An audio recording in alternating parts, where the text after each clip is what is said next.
In this tutorial, I'll show you how to split bills among members in the group profile on the Song Nhi app. Let's get started. Go to the chat dialog and select the quick option. Add expense. For example, I'll enter an expense. Dinner, $70. Once added, you'll see a list of group members to split the bill with. You have a few options for splitting. Deselect all members and pick only the ones you paid for. Or manually enter the specific amount for each member.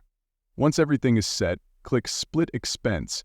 The transaction will automatically divide among the selected members. To review, go to the transaction history and locate the entry you just added. Click to view the details. You'll see that the expense has been split among you and the 3 other members in the group. And thanks so much for watching. If you found this video helpful, don't forget to give it a thumbs up and subscribe for more content.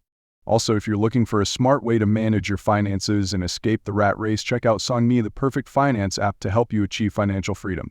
You can download it today and start your journey. Drop a comment below and hit the bell icon to stay updated.